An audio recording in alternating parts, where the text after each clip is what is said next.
বহুত দিনৰ পিছত আপোনালোকৰ আগত কিচেন মিনি ব্লগ লৈ আহিছো। নমস্কাৰ জহাৰ, মই ফনিতাৰ মোৰ অন্য এটি কিচেন মিনি ব্লগলৈ সকলোকে স্বাগতম জনাইছো। গুড মৰ্নিং সকলোকে।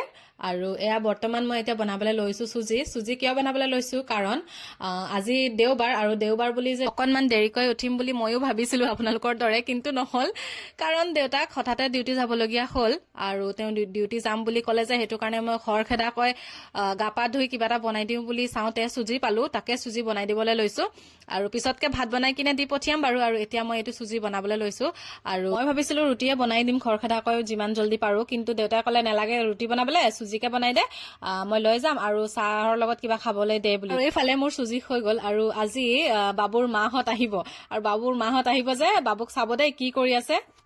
নে কাহা গেলি হ্যাঁ ওকে তুমি খুঁজিকে নাই পালি, তোদেরকে একটা বস্তু দেখাবো। আশ্চর্যতে ভগবান, মুই কি করবো এই ছোয়াটাকে কে জানি। উফ, কি করছি বাবু? কেনে কাপড়া ধুচি তুই? মা আসবে তো, তুই কেনে ধুচি তবে? মই ধুই দিব না, মামা ধুই দিবে কেনে? তুই কেনে ধুচি তবে? এই যে দেখো রা, এই ইয়াকে দেখছি ই নিজৰ ইউনিফর্ম গিলাকে বি আনলে, কই যে ইউনিফর্ম গিলা ওর মামার কাপড়া গিলা ওর মামা ভিজাইকে রাখি রহে ধুব বলিকে, ই নিজের গরম প্যান্ট সরম প্যান্ট খুলিকে এই যে দেখো কাপড়া ধুছে রে ভগবান ছুয়াটা। তোর মা আসলে মকে গালি দিবে জানছি, বাবুকে কাম করাতেই বলবে